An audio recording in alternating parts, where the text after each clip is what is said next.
Thanks for joining us for episode 13, everybody. Brennan, who is our guest? Our guest was a return of Dr. Aaron Belkin. He is a professor at San Francisco State University of Political Science. We had him on a few weeks ago, so if you haven't heard that episode, please go back and check it out. And Nick, what did we talk about in this episode? We talked a lot about Take Back the Court. So Aaron Belkin is the founding director of both the Palm Center and Take Back the Court. And in our first episode, we went in depth about his work around the Palm Center and also the Transgender Military Ban. And in this one, we go pretty deep into his work with Take Back the Court and a lot of the things that they're doing around that. So yeah, very informative. If you aren't familiar with everything going on with Take Back the Court, we encourage everybody to kind of get yourself up to date on what's going on because a lot of it's current. So and then listening to the podcast will probably be much more accessible if you can paint the full picture of what's going on in your own head, but super informative, and I think everybody's really going to like it. Yeah, so we hope you enjoy. Thanks for tuning in. Sit back, relax, and enjoy. Enjoy.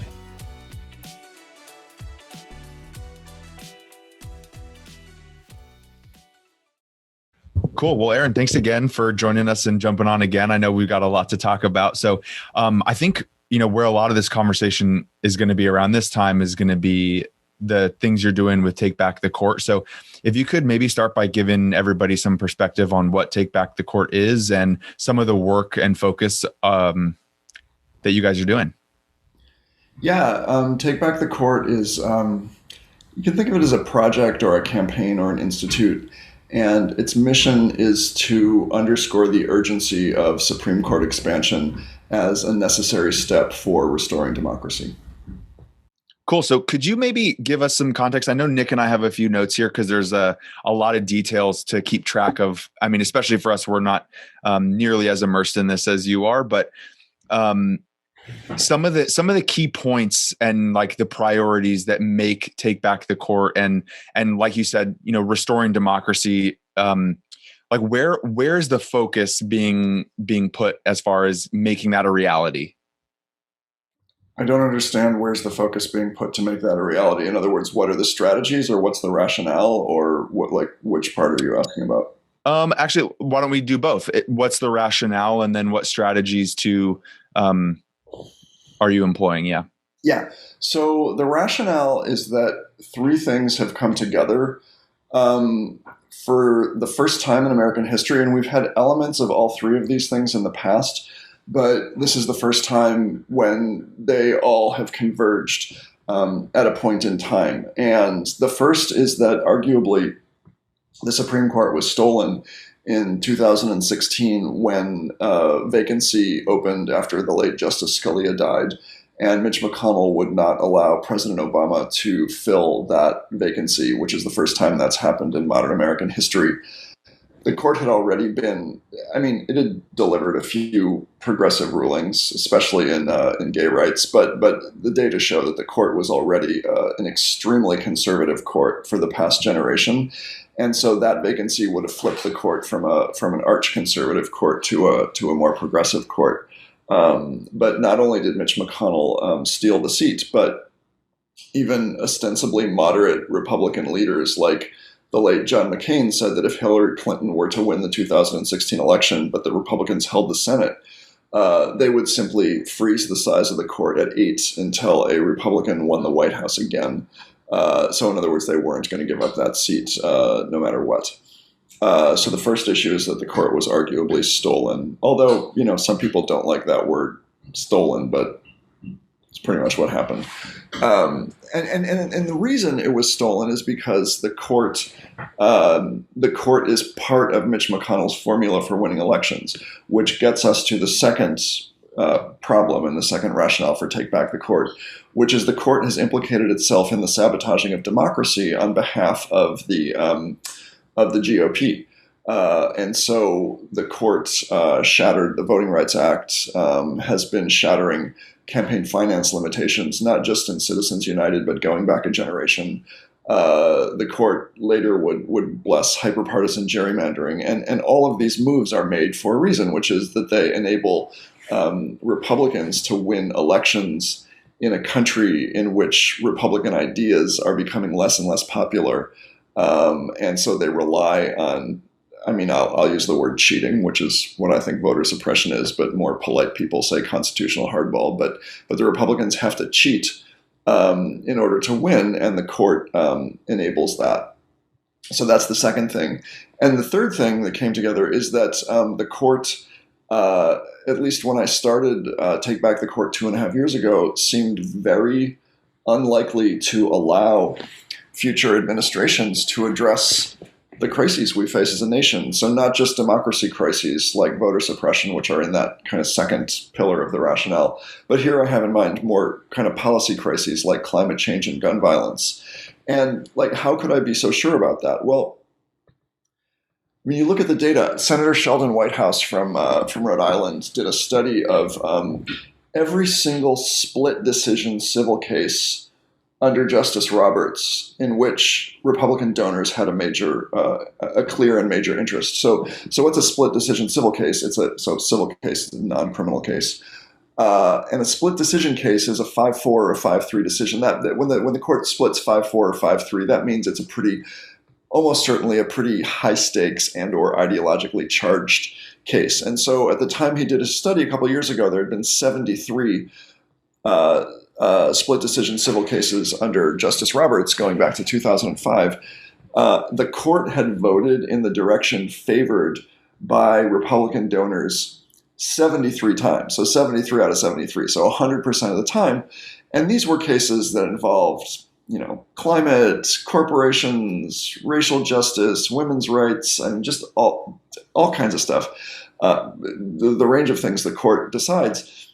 It is clearly not a court that, and I'll say this, interestingly, in about half of those 73 cases Senator Whitehouse showed, the conservative justices sidestepped or undermined or ignored conservative judicial doctrine like originalism or textualism or stare decisis. The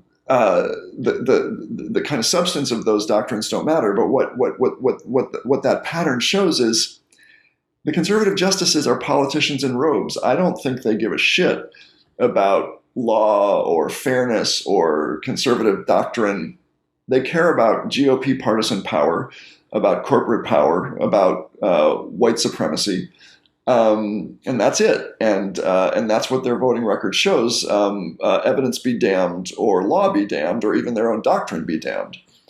And so with those three things coming together, a stolen court, and, as a political science professor, I know that democracies don't work when courts are stolen. So that in and of itself was bad and had to be responded to. So a stolen court, a court that has been sabotaging democracy, and a court that is unwilling to allow administrations to address planetary emergencies like climate. Something had to be done. And there is a clear solution to the problem, which is called court expansion. Other people call it court packing. But the problem back in 2018 when I started the project was that idea had been taboo for 81 years, since 1937. And so the idea of Take Back the Court was to get the issue on the map. So that's kind of the underlying rationale behind the campaign. But then like, what would the payoff be? Like, so what, who cares about getting the idea on the map? Well, there are a couple things that we were trying to do, and it's worked so far. One is just by making, if we could end up making a credible threat, not just like one dinky project, but getting powerful groups and leaders to endorse court expansion, just by making that threat, we thought we could move the Overton window, or open the Overton window. In other words, open up a space for a more robust conversation of other reforms short of expansion. And that's worked, because when journalists ask Democratic politicians about court expansion and they don't want to endorse expansion, they have to say something And so they'll revert, like Bernie Sanders will say, no, I don't support expansion, but I support term limits. Well, we didn't have support for term limits before we pushed court expansion onto the map, or we didn't have it at least in a robust way. And so the first point of fighting the fight is to open up a space for reforms short of expansion. The second kind of payoff, aim, whatever, is to try to moderate the court. And the notion is that to the extent that Democrats could make a credible threat to expand the court, that might encourage the court to moderate its behavior, to take some of the wind out of the sails of the judicial reform movement. And if we could, even encourage the court to moderate itself in one decision, that could help millions of people. And sure enough, as our work took off over the last 2.5 years, we had a term last year where the court issued 4 non-terrible decisions in trans rights, DACA, reproductive justice, and gun safety.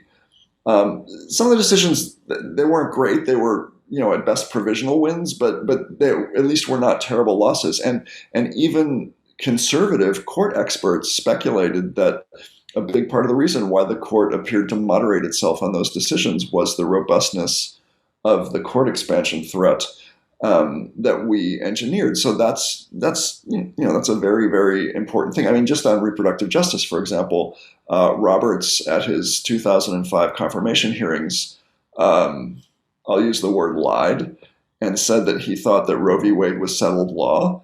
And then over the next 15 years, every single time he had an abortion case in front of him, 6 times he voted to dismantle Roe v. Wade, until last year when we finally got a non-terrible reproductive justice ruling out of Roberts. And so folks think that our strategy worked in partially moderating the court.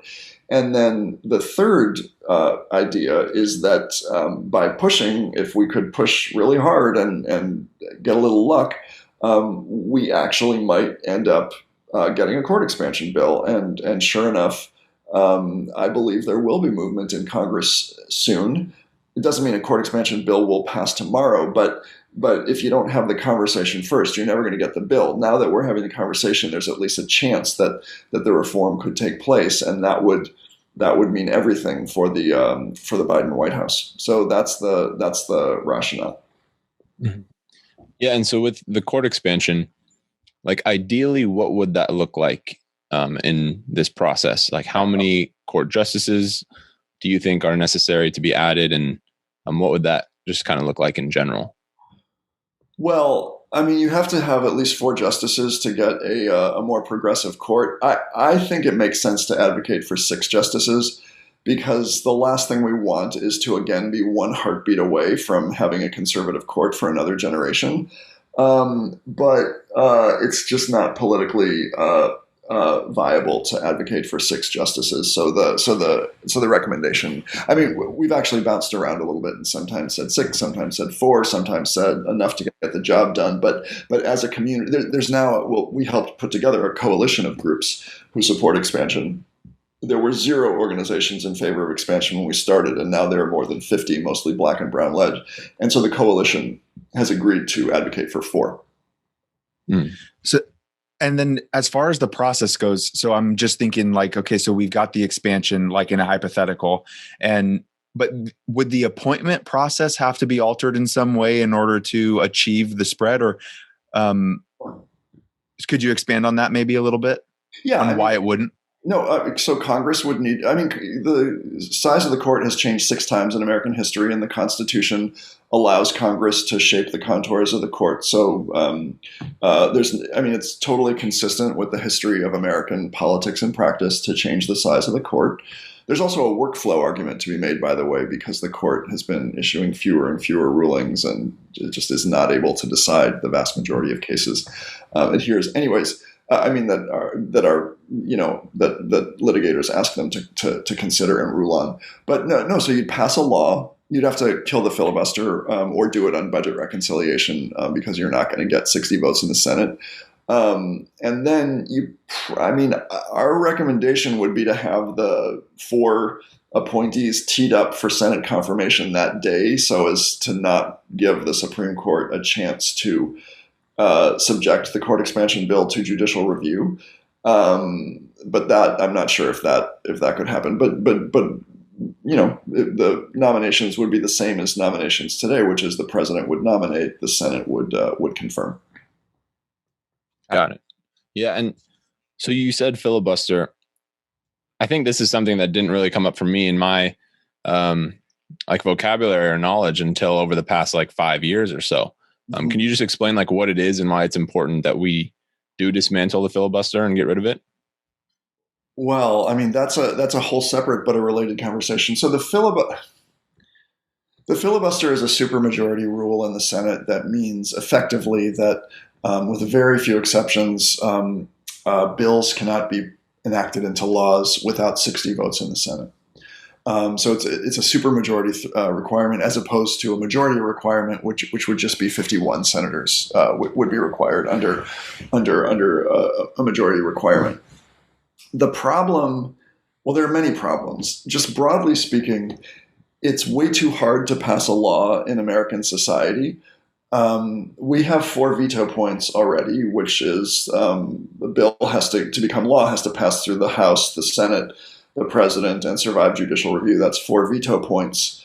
That's more than most Western industrial countries. And there's a scholarly literature that shows that as countries have more and more veto points to pass laws, in other words, as it becomes harder and harder to pass laws structurally, law becomes less responsive, not surprisingly, to what citizens want. So 90% of the country wants background checks, and it's not even on the agenda because we have so many veto points. So that's part of the problem. The other part of the problem is that the veto points are already subject to minority capture or counter-majoritarian capture. And what does that mean? That means that the Republicans keep winning presidential elections even though they don't get a majority of the popular vote.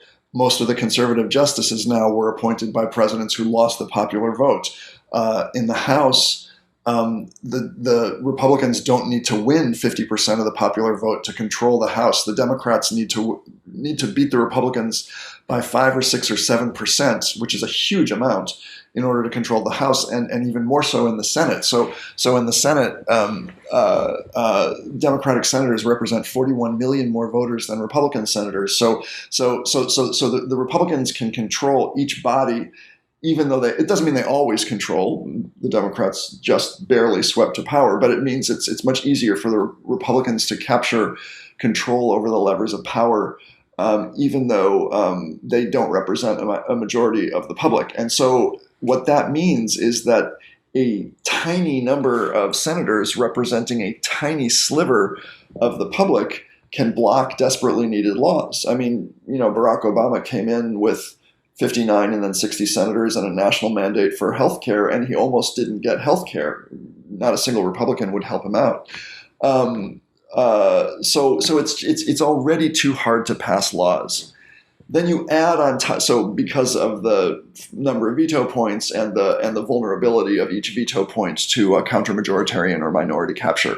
So then when you add on top of that, the filibuster, which is a supermajority requirement within one of the chambers, so that's bad enough. And Southerners had been using the filibuster for more than 100 years. The filibuster is not in the Constitution, by the way. The founding fathers were very clear they did not support supermajority requirements because they'd seen how supermajority requirement had screwed the Articles of Confederation. But racists, white supremacists, put the filibuster in place basically to allow Southern senators representing a minority of the country to protect slavery and then later to protect Jim Crow. And so it had been used to do things like block federal anti-lynching legislation in the 20s, 30s, and 40s. The House kept sending federal anti-lynching bills to the Senate, and they died in the Senate, even though they had they were vastly popular, majority public support, but you just get a few Southern senators together and filibuster the bill. So that was already horrifying. But what's happened over the last 20 years is that the Republicans have come to abuse the filibuster such that they now filibuster everything Democrats want to do, and the only way to get around the filibuster now is once a year through a very arcane, weird procedure called budget reconciliation. It basically lets either side pass one law a year.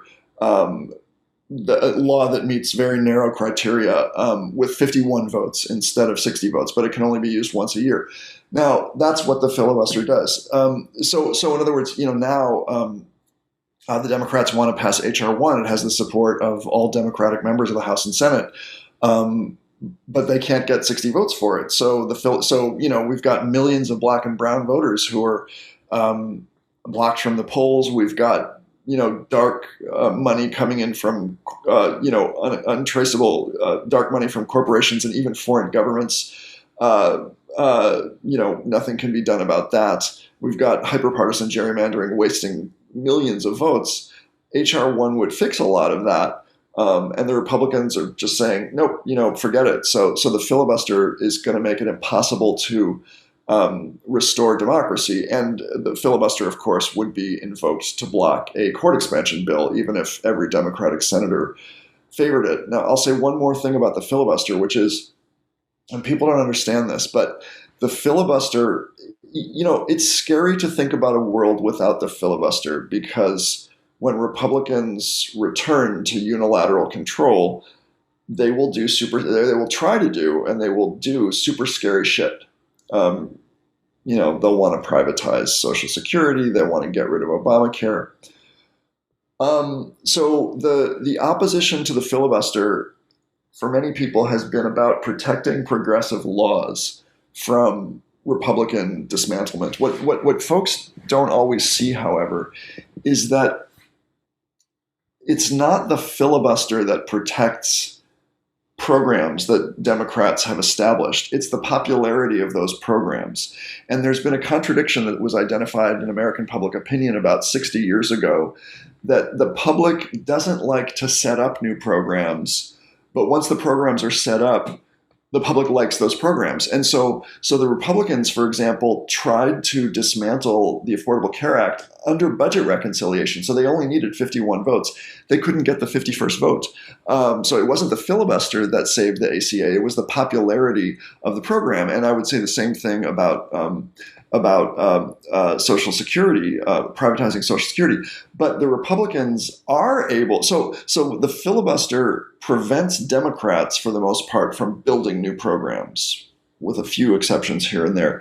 But the filibuster does not prevent Republicans from doing what they want to do, which is tax cuts, because they can just use budget reconciliation for their tax cuts. So it prevents us from getting done what we want to do. It does not prevent Republicans from getting done what they want to do. And Mitch McConnell understands that, which is why he left the filibuster in place. It's not because he's an institutionalist. I mean, he proved time and again that he doesn't give a shit about norms and institutions. One final thing to say about this, and another way to think about this, is that if the Democrats had been wise enough to get rid of the filibuster in 2009, Obama's first 2 years would have looked very, very, very different. He already accomplished a lot in those first 2 years, but he would have gotten things like a public option for ACA, a climate change bill, fixed the immigration system, a card check legislation to make it easier for unions to organize, and way more. And the Republicans would have come in and they would have dismantled some of that, but on average, we would be in much better shape today. So the plan at Take Back the Court has never really been just about the court. It's been about restoring democracy. The logic being, and this is in our founding documents 2.5 years ago, you need to pass a democracy bill to restore democracy. To do that, you have to kill the filibuster. But if you only do those two things, the Supreme Court will destroy the democracy bill. So you kill the filibuster, pass the democracy bill, and then expand the court to protect the democracy bill from the stolen court. Got it. And so the democracy bill being the HR1. Well, at the time, this was all pie in the sky, and Take Back the Court doesn't really do anything on filibuster elimination or HR1 because there are powerful coalitions that work on that stuff, and we wouldn't add any value to that. But the effectiveness of what we want to do depends on those two things happening. Got it. Okay. And they have to go together. Okay. Yeah, no, that makes a lot more sense for me in my process of trying to understand everything. And so I guess with the HR1, could you explain what that bill is and what kind of goes into that? Yeah, I mean, it's a democracy restoration, but the Republicans have spent the last generation ripping down democracy. Hundreds of voter suppression laws all over the country, with hundreds more than 100 in the pipeline now to continue to prevent black and brown people, for the most part, from voting, because that's how McConnell wins elections. Destroy. So HR1 would, for all intents and purposes, make it much easier to vote, make it much harder to pass voter suppression laws. Early voting, mail-in voting, automatic voter registration, election integrity, restoring campaign finance limitations, requiring nonpartisan redistricting commissions, and to kind of, as much as possible, get rid of hyperpartisan gerrymandering. And so it's about restoring. It's about leveling the playing field so that the GOP can't cheat. And it is clearly a partisan bill in that it's the Democrats who are pulling it off, and the Republicans depend on the cheating to win. But I mean, I would argue that destroying democracy doesn't. I don't think that benefits Republicans. I don't think that benefits anyone. And so Thomas Keck, a professor at Syracuse, distinguishes between two types of constitutional hardball. Constitutional hardball that destroys democracy, like voter suppression, versus constitutional hardball that restores democracy, like HR1 and court expansion. A term that's come up a lot as we've talked about this, and I think I have a grasp of it, but I'd love some more depth on it, is the term dark money. Is that like the typical type of, funding and under the table type of stuff that goes on when it comes to like corporations funding politics, or what does the term dark money mean, and how is it applicable here?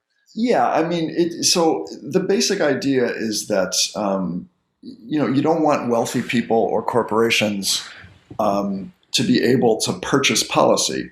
And when they can provide unlimited contributions to politicians, that dramatically increases their power with respect to everyday American voters. And so campaign finance limitations are designed to make it harder for corporations and wealthy people to flood the system with spending. And the evisceration of those limitations has made it possible, for all intents and purposes, for corporations and wealthy people to purchase politicians. It's legal. The evisceration of campaign finance limitations has effectively legalized bribery. I mean, a lot of the stuff you're saying too,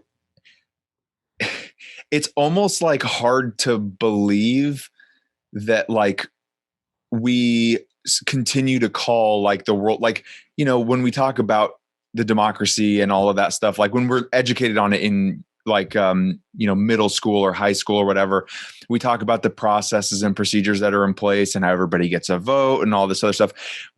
But it doesn't really sound like that's the case. And like, I guess where I'm kind of going with this thought is like, how did we get so far from like really serving the public majority of what a democracy is supposed to represent, to the point where we've got corporations buying, like you said, policy and power, and we've got unbalanced representation with our politicians on who gets X amount of votes based on the number of people that we represent. Like, how? Big question, but how did we get here? It seems pretty bleak.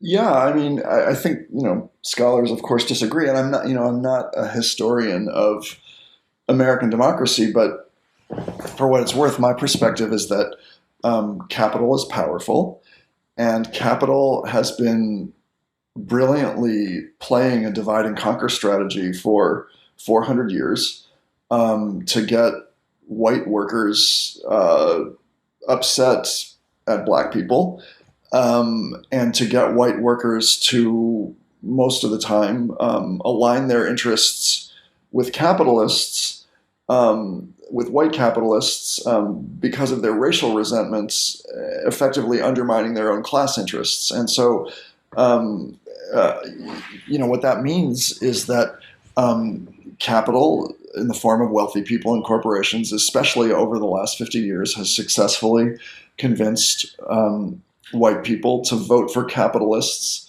who go to Washington and cut taxes on the rich and deregulate the economy, not because those white people support that economic agenda, but because capitalists have used Fox News and other tools for inflaming grievance, resentment, and paranoia. In other words, scapegoating.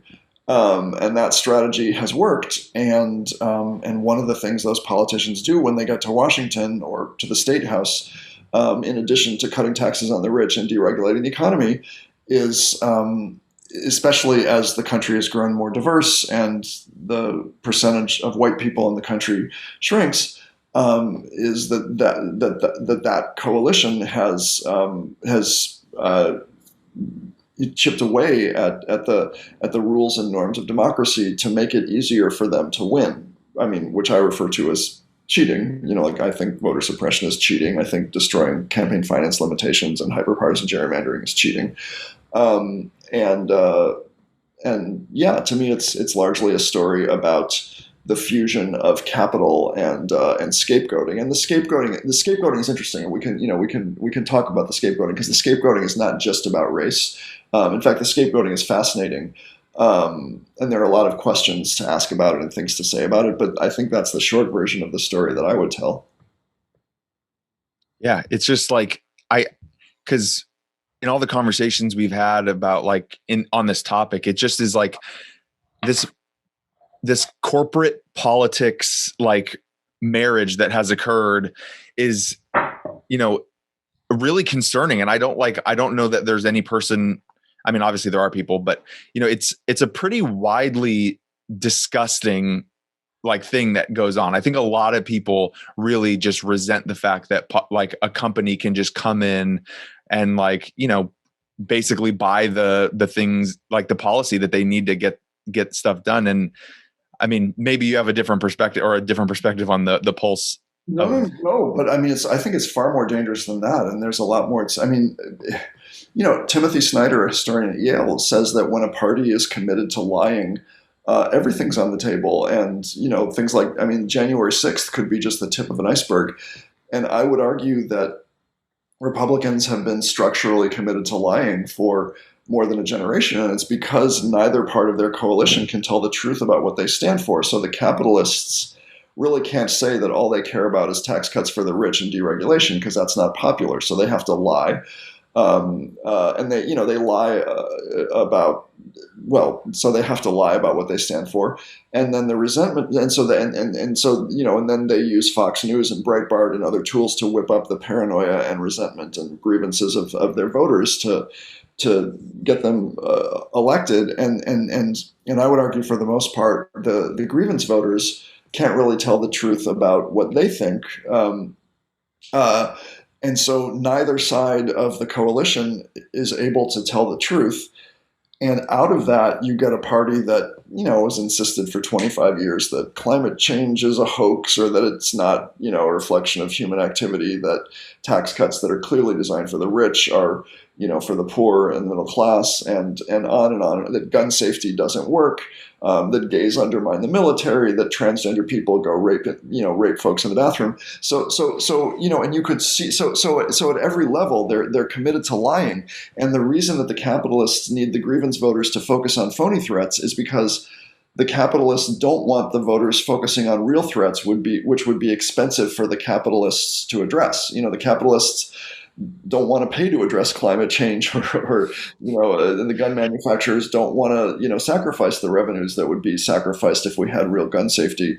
And so, but you could see this going back to Gingrich in 1995 when the Republicans took over the lower house, and one of the first things they did was they tried to defund the Congressional Research Service, and I think they succeeded in killing off the Office of Technology Assessment, getting data out of politics. So lying and getting data out of politics are the same thing, and so Donald Trump comes along and just lies all day long every day. And that's a natural outcome of the Republican machinery, which has been structurally committed to lying about pretty much everything for 25 years before he gets there. And now we have Marjorie Taylor Greene, or Green Taylor, whatever, the QAnon congresswoman from Georgia, talking about Jewish space lasers. But I mean, I don't really think there's much of a difference between the Jewish space laser stuff and the climate change is not a reflection of human activity stuff. It's just that, the party has fancy marketing firms that make the climate lies seem more sanitized, and they produce phony science to reinforce it. Whereas the space laser stuff is just, it sounds more wackadoodle. If anything, I think the climate lies are more dangerous. But anyways, so the whole party is organized around lying. And, if you push that system to its extreme, you get a January 6th where a president lies about the outcome of an election. His followers believe him, and they go storm the Capitol. And that could be the tip of a very large iceberg. So when Timothy Snyder says that when a party is committed to lying, anything is on the table, that is what he means. And so, yeah, the Republicans are super dangerous now. And I would argue that the only way to de-radicalize them possibly is to unrig the system and force them to compete on a level playing field. I don't think they can be de-radicalized at the ballot box. I mean, because the Democrats thrashed them in 92, 06, and 08, and they became more radical each time. So it's not going to be accomplished at the ballot box. It's got to be a kind of structural reorganization of democracy, and even that might not work. Yeah, and I think just thinking about that, and then looking at it from like a psychological or societal perspective, of course, there's a protection of power, and there's like historical factors that go into this, like racism, but like, how do people get so ingrained in these belief systems, and like, how are they become so radicalized? I mean, I don't think people are so ingrained. That's one of the things that I think is interesting about Republican scapegoating is racism and misogyny and anti-Semitism and homophobia and transphobia, they are entrenched beliefs. So they're deep, as you say. But the paranoia machinery of the Republican Party, I would argue, is pretty capable of switching on and off paranoia, almost like a light switch. And we saw that with gays in the military, where, like the thought leaders kind of whipped up their base to, position that as an issue that, like the sky was falling. And then when we finally won, they're like, meh, and they stopped targeting gays in the military. Mike Pence, like he's a hero for 4 years, and then boom, Trump whips up his followers and they try to assassinate him. So I think that these beliefs are stirred up by capitalists through Fox News and right-wing media echo chambers, in order to get people mad and to vote for Republicans. The caravan of migrants. So and it's like it's not like. So it's a question of emphasis. So it's not like the xenophobia goes away when the party is not emphasizing it, but in some electoral cycles, the party will emphasize a caravan of migrants at the border. At other, it's transgender rapists in the bathroom. There's always the through line of black crime. And so, if thought leaders choose to stop scapegoating a group, a lot of that stuff just simmers down pretty quickly, I would argue. Right. Yeah. I think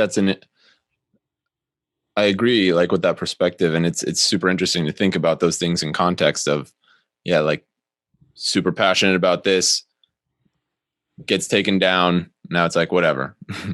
I don't think the resentment voters care about which scapegoats are being scapegoated. I mean, the same folks who, got whipped up about a caravan of migrants are perfectly happy in this moment to be furious about transgender athletes in high school. So I don't really think they care about who they're being whipped up to hate. And even on the micro level, it's really interesting to see how this works. Like there was a story in the New Yorker by this journalist who'd been going to a bunch of Trump rallies, and he walked up to this guy who was, tattoos and motorcycle aesthetic and kind of, toxic masculinity aesthetic, and the guy starts really threatening the reporter, you fucking faggot, I'm going to kick your ass, like super violent, scary threats, and not just kind of joking around. And then the guy's girlfriend comes up, the Trump supporter's girlfriend comes up and is like, "Oh, Tony, that's, Bob the journalist. I know him. He's a good guy." And so then the motorcycle guy was like, "Oh, sorry about that," and would just like super chill with the journalist. And even had some cognitive dissonance because, he'd say like, "Oh, I was just joking." And the journalist was like, "Oh, well, you called me a fucking faggot." And I was like, "Oh, I would never say that to you." And, so even at a micro level, the scapegoating can be switched on and off pretty quickly, and it doesn't always work. I mean, Trump, he called COVID Wuhan flu, and he tried to whip up a lot of anti-China hysteria, and you actually are now seeing a lot more hate crimes against Asian people. But I don't know if I don't think Fox News got in, and Breitbart, I don't think they got into it enough to really whip up the resentment in the way they whipped up like misogyny when Hillary was running, or white supremacy about Obama. Yeah. But so it's not that it always succeeds, but the machine is capable of, focusing on different targets. Yeah. And so going back to the HR1, like what's going on today? Like, where's that bill at today?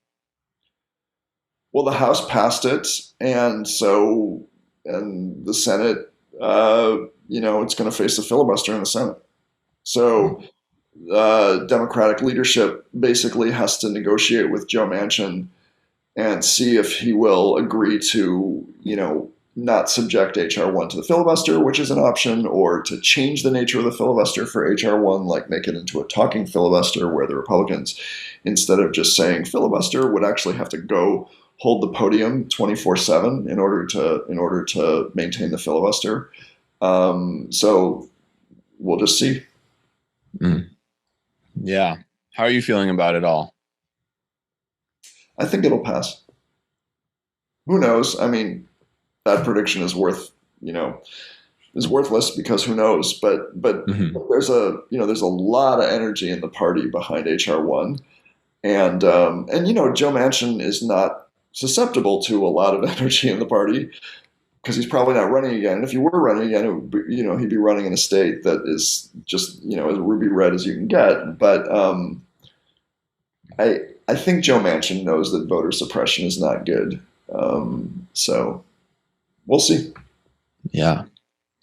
Yeah. And so if this passes and like looking forward, like next steps, like I guess, what would you see or what would you want to see continue to happen? Well, this is the problem, is that if it passes, I mean, I think that some nutty lower court Trump judge could put a preliminary injunction on the COVID Act, the COVID Recovery Act, and that could be tied up in litigation for years. So we'll see if they overplay their hand on that. On HR1, I don't think the courts are going to allow HR1 to go into effect. I mean, they could, some lower court could put a national preliminary injunction on part or all of HR1, and then it would be up to the Supreme Court to decide if the preliminary injunction would stand, in which case the bill would not go into effect while it's being litigated, which could be 5, 6, 7, 8, 9 years. Or the Supreme Court could decline to honor could stay the preliminary injunction, cancel it, in other words, and allow the law to go into effect while it's being litigated. But I mean, fucking ACA, which is clearly constitutional, is still vulnerable in court now. What are we, 10 years, 11 years beyond its passage? So, I mean, the right is not going to sit there passively and allow HR1 to be enacted. That's the problem. Right. Yeah. And so I guess just to dive into HR1 a little further, I know it talks about like banning voter suppression and gerrymandering. So in terms of the voter suppression, like what are kind of the details of what that might look like? Oh, well, I want to say, first of all, I'm not an HR1 expert, so you should talk to an HR1 expert, of which there are many, who can go with that. But the basic idea is that the way voter suppression, I mean, there are different forms of voter suppression. Our board member, Carol Anderson, wrote a terrific, I might even say, definitive book about it, One Person, No Vote. But the basic idea is that you just kind of use, well, first of all, you create a phony narrative, which the Republicans have done, about voter fraud, and then supposedly, which empirically is not a problem in the United States. It effectively never happens. But anyways, based on this phony narrative, you then pass bills to do things like require IDs to vote, knowing full well that it's easier for white people to get those IDs than people of color. Or if you have an area where Democratic voters are more likely to send in mail-in ballots, then you make it harder to send in a mail-in ballot by doing things like forcing you to get a notary to send in a mail-in ballot, or shrinking the number of days during which mail-in voting is possible, and then all kinds of ways that you can make voter registration harder. And so the way to fix that is to do things like just provide automatic voter registration, and to have like mandatory federal rules that make mail-in voting easy, and that make it hard for, if not impossible, for localities and states to kind of use all the clever maneuvers they use to effectively block Black and brown people from going to the polls.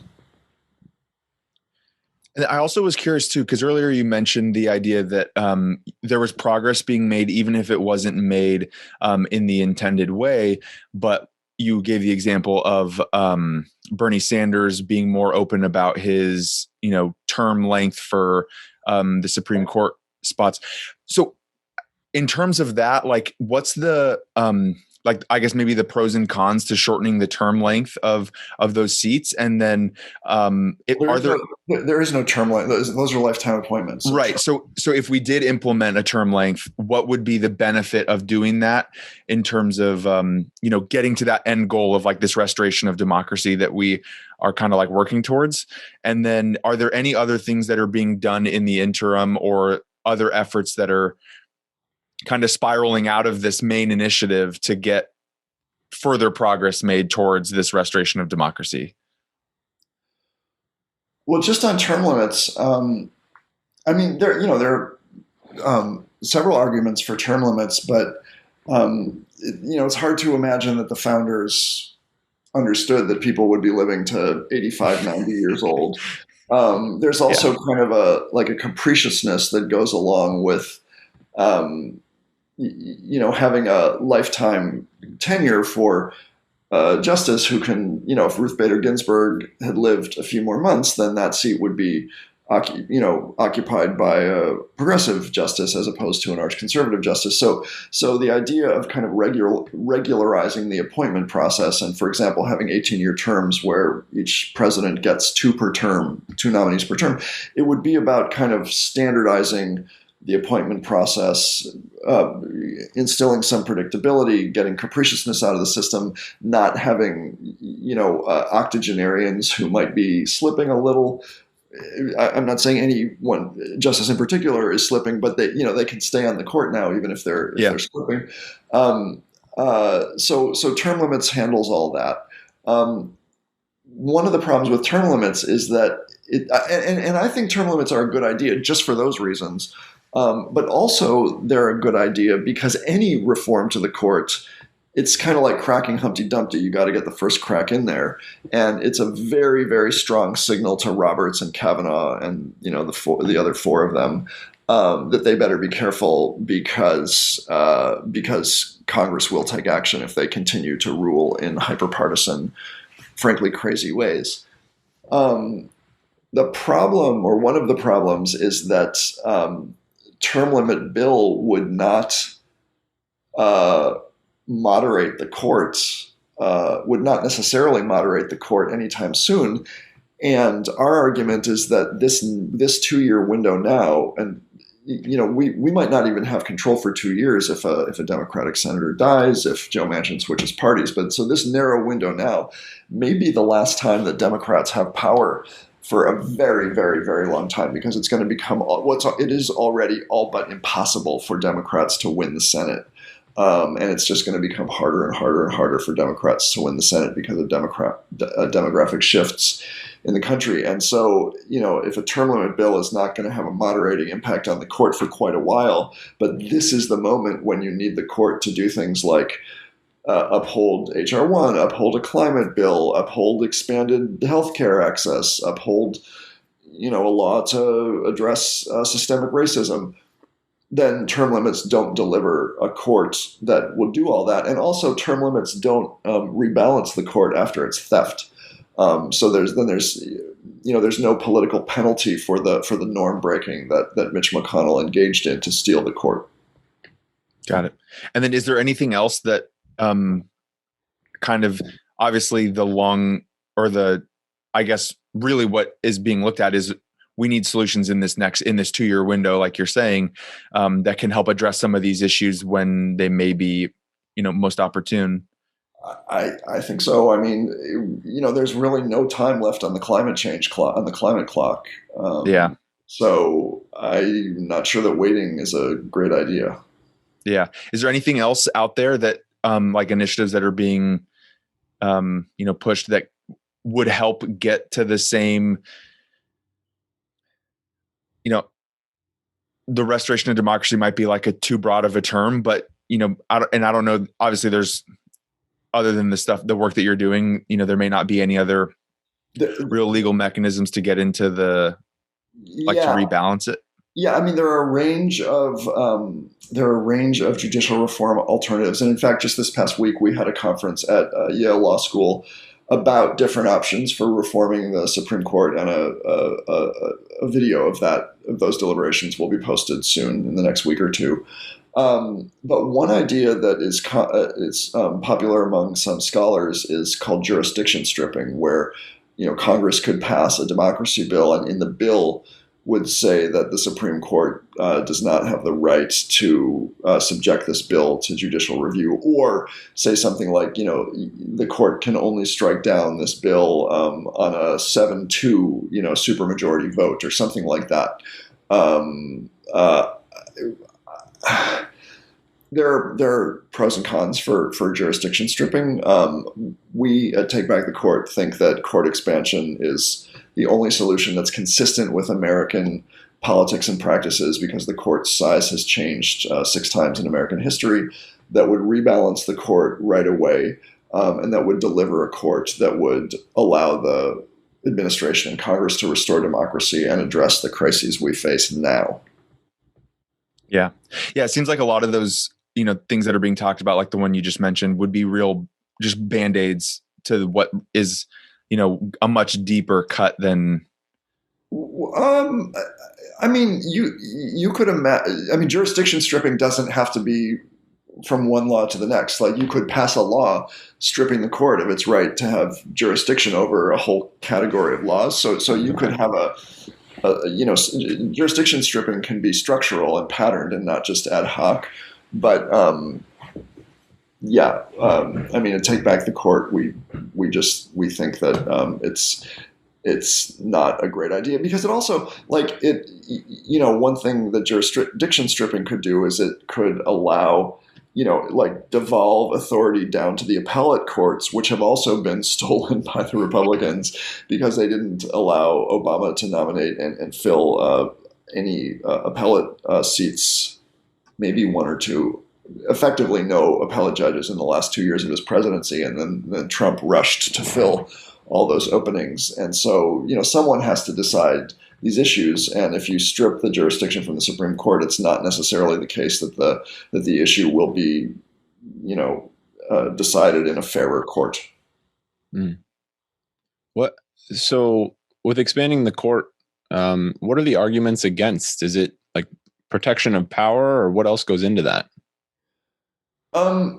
So there are a couple arguments, and our argument about the counter arguments is that they look good on paper, but once you scrutinize them for 5 seconds, that they really fall apart pretty quickly. The one that comes up most frequently is kind of the tit for tat spiral, that if Democrats expand the court, then the Republicans will respond in kind. I would say that's the most common counter argument. Yeah, what are your thoughts just about that? Like, what's the argument that Take Back the Court makes against that? Well, 3 things. So, first of all, the Republicans have already changed the number of justices to steal the court. And so if the Democrats rebalance it and the Republicans steal it again, we're no worse off than we are today. I mean, if your wallet was stolen, you would not forego efforts to recover your wallet because it might be stolen again. And in a moment when there's no time left in the climate clock, I would argue it's better to have a zigzag where they steal it, we rebalance it, they steal it, we rebalance it. That's better than unilateral surrender. And just on that first response to the Republican retaliation point about zigzagging, one of the most distinguished professors of democracy in the country at Harvard said to me a couple of years ago, your project is not a good idea, and as painful as it is, it would be better for Democrats to allow themselves to get kicked in the face for 35 years than to expand the court. He was really worried about this retaliatory cycle. 35 years was just the number he was assuming it would take for the Democrats to get the court back through normal rotation. And I just don't know if there are 35 years left on the clock, with 30,000 gun deaths a year and climate disaster, looming on the not too distant horizon. So anyways, that's the first counter response. The second response is that even if the Democrats do nothing, no term limits, no code of conduct, no jurisdiction stripping, no court expansion, it is absolutely clear that if the Republicans need to expand the court to control it, they will do so next time they have the opportunity. And no, they didn't expand the court in 2017 when they had control over all the branches, but that's because they'd already stolen the court. So how can we be so certain that they'll steal it if and when they ever have to do so? Because they've been trying to pack state Supreme Courts all over the country for the past decade, and they succeeded in packing the Arizona and Georgia Supreme Court. And they often use their behavior at the state level as a lab for how they're going to behave at the federal level. And indeed, the very idea of court expansion in its modern incarnation is not mine, and it's not Take Back the Courts. It's the co-founder of the Federalist Society, who published a paper about a year and a half before Take Back the Court even existed, urging Republicans to expand federal courts, and so is their idea, and we've just seen time. I mean, the party did not condemn a violent coup attempt.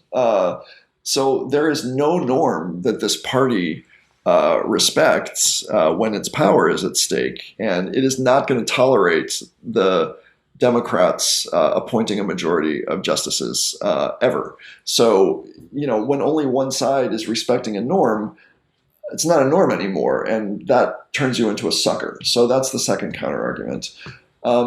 And the third counterargument is that counterintuitively, the safest way to protect the court, the safest way to de-escalate the situation and depoliticize the court, is to pass HR1, level the playing system, and expand the court.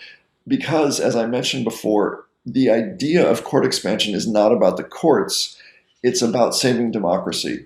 And if you pass an aggressive version of HR1 and level the playing field and force the Republicans to compete in a fair system or a fairer system, that arguably could de-radicalize the Republicans if they have to, they can no longer win elections by simply juicing their extreme base with crazy arguments, and they have to appeal to a wider sector of the public. And it's a de-radicalized Republican Party that will refrain from continuing this escalatory spiral of ruthless judicial politics. So if you want to protect the court from all that, de-radicalize the Republican Party, the only way to do that is to pass an aggressive version of HR1 and then protect that bill from the court through court expansion.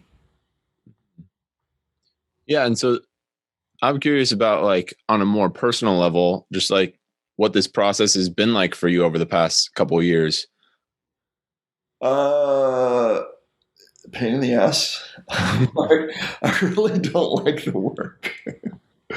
I don't take a salary for this work. It's, I had all these stories in my head about like being a good leader and a, good strategist, and I've just fallen on my face again and again and again and again in this project.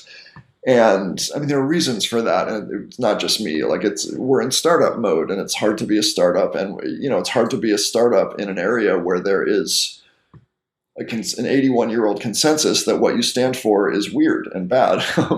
Now, I'm very proud that despite the behind-the-scenes stumbles, the work has always worked, and the campaign has been very, very effective, and we can talk about that if you want. So despite how bad the work has felt, it's for the whole 2.5 years it's been effective, and we've managed to get court expansion on the map, to the point where Biden had to talk about it during the presidential campaign. It had to talk about it a lot.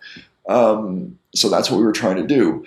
And there's more support now than there's ever been, but it's felt terrible. I'm also proud and happy that as an organization, things have stabilized, and so now I'm not falling on my face every day. Now it's every few days instead of every day. But so there's been it's been a growing experience. So I've been doing the work because I think it's important, not because I like it, but I would be thrilled if just Congress would expand the damn court and then we could go out of business. Yeah, well, and you mentioned even in our last conversation we had with you that your methodology with the Palm Center and really tying into the class that you teach on the dispersion method for a lot of these ideas and popularizing them in the big media, and that's how you're disseminating these ideas. Are you taking a similar approach with this? And yeah, if you could dive into your methodology a little bit with how it's been going, I'd love to hear about it. Yeah, I mean, there's a strong overlap with the Palm Center work, the LGBT military work, in that what we're trying to do is change public and elite opinion, which is what the Palm Center has done. It's just that in this case, the Palm Center has been able to take its time, and on Don't Ask, Don't Tell, it took more than a decade to entrench our ideas, whereas this has been much more rapid paced, almost like a political campaign. And also the idea was more taboo than the gays in the military idea was when we started. And there was also no lane in philanthropy for this work. So there have been like a set of challenges that have been very different than what the Palm Center faced. But yeah, I mean, we've pursued a bunch of strategies. What worked at first was to get the idea on the map, because there was, the hardest thing to do, every step has been really hard, but the hardest thing was breaking through the first time, because the idea had just not broken through in 81 years. And so what we did was, that was during the primary campaign, and the primary cycles are moments when there's a once in every 4 years opportunity to get Republicans to talk about things that are a little more extreme than elected officials would normally talk about, and to get Democratic candidates to talk about things that are a little bit more progressive than Democratic electeds would usually talk about. And the reason is because that the folks who vote, so not many people vote in primaries, and the folks who do vote in primaries are the more extreme base of both parties. So in the Democratic primary, you have 10, 11, 12, 13, I guess in this case, 17, 18, 19 candidates vying for a very small number of progressive voters in the primary, and all trying to outdo each other and distinguish themselves, product differentiation for those primary voters. And so that's the rare time every 4 years when there's an incentive for candidates to endorse super progressive things that they might not endorse during a general election or once elected to office. And so we just socialized all the campaigns as aggressively as we could, and we were able to break through and talk to Pete Buttigieg, not me, but people on our team, and also to his senior policy advisors. And then we planted a question at a Buttigieg event without telling him, of course, about, would you support court expansion? And after my surrogate asked the question, there was a pause in the room, and the crowd laughed because it was such a ludicrous idea. And Buttigieg says, "This is not a laughing matter." And he went on. He didn't quite endorse court expansion, but folks in the room heard him endorse court expansion, so he wasn't quite heard in the way I think he intended to be heard. But as a result of that, he got national. This was before he'd broken out. He wasn't famous, but he got national media headlines the next day. I remember one of the headlines. I think it was BuzzFeed or Politico. It was like, "There's only one candidate who's serious about good governance, and it's not Bernie Sanders." And so all the candidates could see, like, whoa, like this guy got a lot of traction out of supporting court expansion, which he hadn't again, but people thought he had. So, so we took that and kept leveraging, small victory one at a time. And by the end of the campaign, I think 11 or 12 of the candidates finally said that they were open to court expansion, including major candidates like Senator Harris, now Vice President Harris, Senator Warren, Governor Bullock from Montana. So these were not just, the kind of extremists, but Klobuchar, who's a moderate, said she was open to court expansion. But two of the candidates actually endorsed court expansion.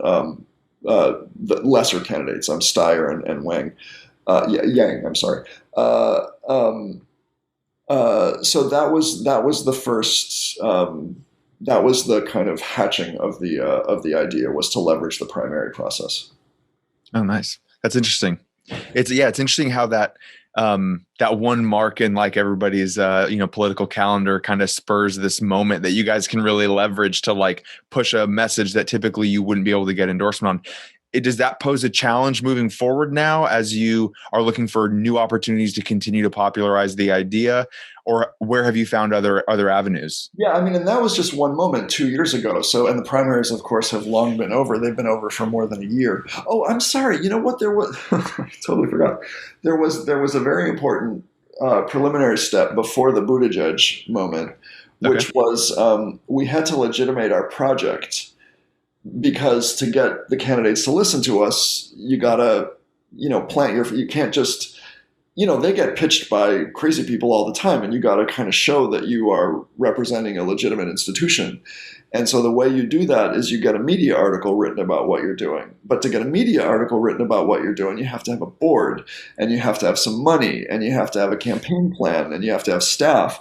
And so I think the board at that point was like 2 or 3 people, and the staff was 2 people, and we had a tiny bit of money, but that was enough for getting a Politico article that said, meet the group that's trying to expand the Supreme Court. So that legitimated us to approach the candidates.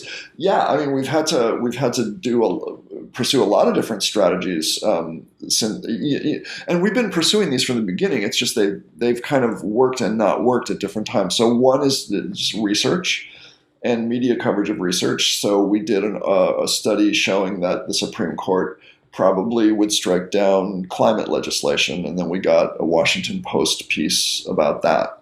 And we did a study showing that the court would probably strike down HR1, and I think we got a Slate mention of that study. And we just did a study last week that showed that the court poses a grave danger to racial justice, one of the gravest dangers to racial justice the country's ever seen. We got a Washington Post story about that, Washington Post piece written about that. So using research to kind of make our case over time about the danger of the court has been important. Outreach to legal thought leaders. So I mentioned this conference at Yale University Law School is part of the story, because you want law professors talking to their students and talking to journalists, and so kind of elite persuasion has been elite academic persuasion, thought leader persuasion.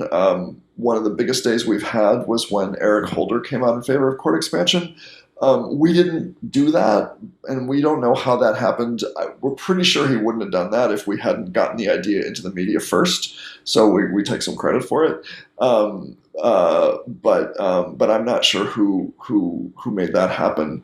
And group outreach and coalition building has been super important. And so, from the outset, we reached out to groups working on gun safety, climate, reproductive justice, racial justice, LGBTQ. The argument being to almost all the groups, except for the LGBTQ groups, you're not going to get your stuff unless the court is expanded, because even if you get bills through Congress, the court's going to strike them down. It's a slightly different argument to the LGBTQ groups, unions. Those meetings did not really produce much at first, and the groups have been very, very hesitant to hop on board. But slowly over time, we got more and more group support. And then when RBG died, a lot of groups came out of the woodwork. And then after the election, more groups came out of the woodwork. So now we have a coalition called Unrig the Courts, and we have a sign-on statement with more than 50 organizations, including some very important organizations like Sunrise, which is the author of the Green New Deal, and Demos, which is a very important racial justice think tank in Washington. So that's the kind of non-democracy progressive groups. There's a whole other challenge getting the democracy groups on board, because those groups have been very focused on HR1 and have felt that talking about the courts would turn HR1 from a political loser into a political winner. So that's been slow going. And then there's an adjacent lane of getting the judicial reform groups, the judicial groups on the left to support court expansion. And I'm really, really proud that one of the first things I did was I asked Brian Fallon at Demand Justice, which is a super smart, savvy, plucky, new judicial reform judicial group to support court expansion. And he said no, they weren't ready. But a few months later, they came out in favor of court expansion, and that was huge for us. And now the Alliance for Justice, which is another big, not big compared to the right-wing judicial groups, but for the left, it's one of the most important, if not the most important, judicial nonprofit, and they have just recently come out for court expansion. So one group at a time, the coalition outreach has been important, and now there's going to be a legislative push, which is about lobbying and persuasion of members, but also hopefully mobilizing groups that have boots on the ground in districts to get their members to care about court expansion. So it's garden variety advocacy tactics that every campaign uses. There are groups that have spent $20 and $30 million to get ideas on the map, and that hasn't worked. So I'm really proud that my plucky little team has been able to get court expansion on the map for almost no money. And so, the pushing continues. Yeah, so you've touched on how like stressful this process has been. But there, like we're saying, this has really been in action for the past 2.5 years that you really started this, and there's been huge leaps and strides. Um, how do you think like all the work that you've done with the Palm Center has really helped or supported this process, or has it? Um, well, I mean, just that I had 20 years of Palm Center experience learning about the relationship between research and media and public and elite persuasion. So it was like kind of a training ground. But again, because the Palm Center leans more towards research institute, whereas the court's work leans more towards a political campaign. I'm still learning a lot all the time. I mean, the Palm Center has never really done digital, and political campaigns have to do social media, and so that's a huge blind spot for me. But people on our team are really, really good at that. So yeah. Yeah, it's interesting too. I hadn't thought that the philanthropic angle for the Palm Center was such a good like lever for you guys. I don't know if that was a funding lever or whatever that was, but do you think now that you've been able to kind of bring together a lot of these groups, kind of this, I don't know, I was just thinking like you guys are kind of doing like a class action approach to like pushing on this thing. Do you think there's going to be opportunity moving forward to utilize that kind of a strategy to use their initiatives as like, even if they may vary greatly, to then feed into your guys' initiative? Or sorry, the philanthropy is a whole different story, and I'm glad to talk about that. But the fundraising has been super difficult, way more difficult than the Palm Center fundraising has ever been. So we can talk about that. We'll just put a pin in that for now. But yeah, I mean, the coalition is working very well together, and I mean, none of the other groups is exclusively a court expansion group. So our role is to be the one group that only talks about court expansion. And, there are going to be a lot of sticks and carrots encouraging the other groups to de-emphasize court expansion and focus on other stuff. And so our role is to kind of, be the constant reminder not to forget court expansion. Yeah. Cool. Got it. And so you touched on like some of the failures and how it was just like, this has been a really difficult process, but it's something that you definitely feel like a calling to do, and that you really see it as being so important. Was there like a favorite failure that you've had amongst this, to where it's been really tough and you're like, okay, I'm grateful for that almost, in persevering through this? No. No. Yeah. I'm not grateful for the failures. I don't like the failures. Yeah. Yeah, it's screwing up is really hard, and it sucks. Yeah. What about like a key takeaway, like something, maybe favorite would be the wrong word, but something that has happened that you like learned the most from and were able to like make a correction, and then it created a big push for you guys? Is there anything that comes to mind?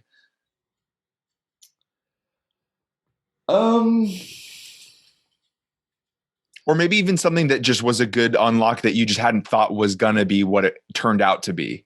Yeah, I would say, at the Palm Center, I've just been blessed with this incredible staff. I mean, the folks at the Palm Center for 20 years have just been these super committed, like genius people. And it's different. And we have a great staff or team at Take Back the Court. But that's not because I knew how to hire great people, and I found that the kind of scaling and growing and hiring process is very different in a more political campaign than at a research institute. And I really didn't and don't have the skills to scale a political campaign. So So kind of scaling effectively really required bringing someone aboard who we just through luck found, who has many years of experience scaling projects that look more like Take Back the Court than like the Palm Center. And he has done a wonderful job of bringing very, very talented people on board, and so that's been a real blessing. Yeah, that's great. Mm-hmm. Did you foresee all of this kind of growth, like when you started this out? Like, was there like a general idea of like a timeline or anything? Oh, for the work to, you mean strategically? Mm-hmm. Well, yeah. I mean, the one that we've had like 3 names so far, which is ridiculous, and for a project that's only 2.5 years old. But our first name was the 1/20/21 Project, and the reason we were called the 1/20/21 Project is because our argument is that the Democrats maybe could eke out an election victory one more time before permanently losing the Senate. And that election victory would be November 2020, and the Democrats would, barely come back to power on January 20th, 2021, which is, by the way, exactly what happened, which is they eked out a victory and came back to power, and that the window for expanding the court would be, very short, and so that the expansion should be done very quickly upon the Democrats' return to power. So we've always known that we had a very, very short window. I can't remember if I thought I guess I must have thought we would at least have some chance to succeed, or I wouldn't have started the project. I don't know if I anticipated getting to the point where journalists would keep poking at Biden to ask him about court expansion during the campaign. Like that was pretty surprising. And like when RBG died, like the chairman of House Judiciary, that's the most powerful person in the House on judicial matters, Congressman Nadler, he said, if Mitch McConnell fills her seat before the election, we're going to have to expand the court. And, so that kind of stuff did not happen before we started Take Back the Court. So yeah, there have been a lot of moments when I think everyone on our team has been really proud to see the support for the idea amplify and amplify and amplify. Yeah. I mean, we couldn't, we tried, talk about failure, but on Don't Ask, Don't Tell, like we always had champions in the House and Senate who were willing to help us. Even when it was impossible to pass bills, they would do things like, get us information from the Defense Department, do sign-on letters, help with media, give speeches, always, always, always. On court expansion, we could not find a single person in the House to help us. The Democrats were terrified that talking about a court expansion would lose the 2020 election. And we had robust research that, we've always thought that idea was ridiculous. And our research after the election showed that, in fact, the Republicans pretend that talking about this issue is like an election winner for them, but they spent almost no money on court expansion ads during the campaigns. So we were right. But even though we were right, like the elected officials still believe this. And so no one in Congress would help us. Now we've got a guy who campaigned for his seat in New York on the basis of becoming the court expansion champion in Congress, and he won his election. Mondaire Jones, the first openly gay black man elected to Congress, and now he's a very vocal champion of court expansion in the House. And so, that's just one member of Congress. So there are 216 more that have to come on board. But it's a big difference to go from 0 to 1, because he can do things that we couldn't do without a member, which is, in particular, he can go to his colleagues and persuade them and horse trade with them to get their support. And it's very different when he does that as opposed to us doing that. Yeah. I'm curious, if you had a billboard that you could buy and you knew that everybody was going to drive by this billboard, and this can be Take Back the Court related or not, this is a personal Aaron thing, what would you put on that billboard? You can take a second to think about it, because that's a big question. Just a message you want to put out into the world that if everybody could see it, that would be the message you would want to get out there. We should all meditate and breathe through our noses. All right, I like it. Are you a big meditator? No, but I want to be. Yeah. I also share this aspiration. Yeah. Yeah. Cool. Yeah. And so another question, kind of away from the topic a little bit. I'm curious about like what do you know now, or maybe that you'd want to inform like your 25-year-old self of? Like, what advice would you give your 25-year-old self now after doing all these different things? We're coming in with some hard hitting, deep thinking philosophical questions here this time. You weren't expecting this. I've actually thought about this question. I mean, I don't know if I thought about the question in terms of the specific age 25, but I'm not sure I actually have any advice for my younger self, which is not to say I haven't learned, but I think my younger self, at least professionally, was doing the best he could and was being driven by a combination of kind of like, heart, passion work that seemed inspirational, that felt inspirational, but also that was, instrumental enough to get a paycheck, which I think is about right.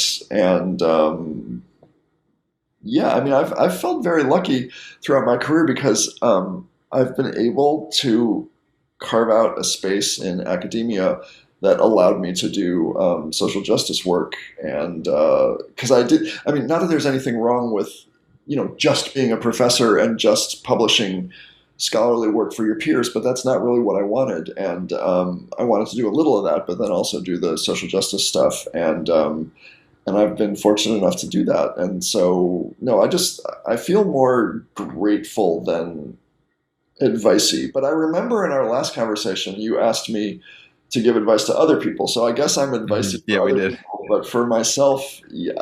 I mean, if I had it, I would tell you. But I just, again, it's not because I haven't grown or learned. But another thing about advice. Maybe this should have. I remember ridiculously, you asked me for advice to young people last time, and I think I had 7 or 8 or 9 points, which is ridiculous. But they were good points, though. Yeah. Well, yeah. But like one problem with advice is that, there's a great book about this point, that when people or organizations are doing something dysfunctional, the dysfunction is usually there for a reason. The dysfunction is doing important work. So the dysfunction is actually functional. So giving advice to overcome the dysfunction typically does not work because you have to take into account the reasons for the dysfunction. And so I don't really have advice for my younger self. Well, I love that answer because I think that, especially for me, and this is something I've come to realize is like, any advice I could give my younger self may very well undo something amazing that has happened since that younger version of me had gotten that advice. So, to go back and wish you could do something different, for me, I'm not upset with the current version of myself. So why would I want to change it? I'm very happy with the current version of myself. So I would never want to go back at the risk of undoing that. Like, who knows what kind of like personality forming moment happened completely organically that I never could have accounted for. And if I had gone back and like, if I had like I wish I did X, Y, and Z in high school, like played that sport or was a part of that club. Like, what if I made different friends? And what if those friends influenced me different? And what if that influence got me into different things? And what if I got into other friend groups that didn't make me as proud of myself as I am today? And I despise the cripplingness of that thought. Like and kind of like to the point you're making,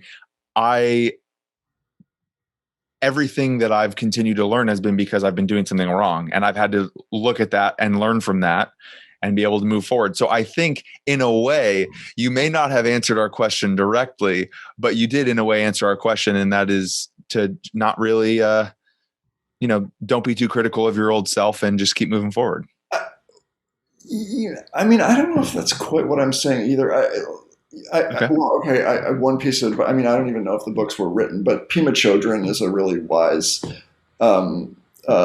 Buddhist, and she talks about how helpful it is to just be present without an agenda, which is hard to achieve in America because there are so many temptations that are kind of stitched into the fabric of our lives that are designed to both incite an agenda and also have us not be present when we're like, yearning for candy or internet, answering email or reading Facebook. But anyway, so it would have been helpful to just, I guess, know about that about that invitation to be present, and also, sorry, as a junior scholar, where like you're in a way it's almost like 24/7. You part of you thinks that you have to like worry about being instrumental to finish your degree and then get a job and then get tenure, and so there are a lot of incentives pointing in unhealthy directions, but I think just knowing about the option and the invitation to kind of be present at a very interpersonal level, to be present without an agenda would have been super helpful. I am, in no way am I even claiming that the work is anywhere near completion, because I think it's a lifelong process, but I was outrageously ignorant of white privilege and how white privilege had helped me at that point. So that like the beginnings of those realizations only came later. So that would have been important to know at an earlier point. Yeah. Yeah, I think those are great words, and yeah, thinking about just how important the process is, but also that we need to try to enjoy it when we can. Or not run away from not enjoying it when you're not enjoying it. Mm-hmm. Yeah, just being present, like you said. Yeah. Well, yeah, Pima Children is very wise. Yeah. It's interesting because the professor that we talked to like a couple weeks ago brought up Pima Children as well and recommended a book. Yeah, I know. We were talking about the importance of meditation, and it was awesome. What field is the professor from? Psychology. But like what kind of psychology? So she does a lot of research in like self-compassion and stigma, and she does clinical work, but she got her degree in counseling psychology, but does a lot of research. Do you remember which Pima Children book was she recommending? Like When Things Fall Apart or Start Where You Are? It, right? I'm pretty sure it's When Things Fall Apart. Yeah, that's a great book. Highly recommend. Yeah. I need to dive into that. I haven't gotten there yet. When Things Fall Apart. That was it. Yeah. Well, this has been awesome to learn more about this part of your work, because I know that this is something that's more present today that you're doing. And it's so awesome to see how much of Take Back the Court is in the conversation now. Like you just Google it and it's there. Yeah. It's everywhere. So I know that it has been a really tough process, but things have really gotten moving really rapidly, it sounds like. I think so. And they're going to move rapidly. Yeah. The politics judicial reform politics are shifting very, very fast and will continue to shift rapidly. Mm-hmm. Yeah. And I wanted to add too, I just appreciate like how you emphasize that the goal is that this is just something that needs to happen in order for like civilization to progress. Like there are larger concerns at stake, right? I mean, the court's not going to tolerate HR1 and the court's not going to tolerate a climate bill. So if we want democracy and we want to have a chance of fighting climate change, got to change court. It's that simple. It's really that simple. Yep. Yeah. So thank you so much for the time again. We really appreciate the conversation, and we look forward to continuing to follow your work and Take Back the Court and also the Palm Center. Good luck to you. Thank you. Thank you. Bye.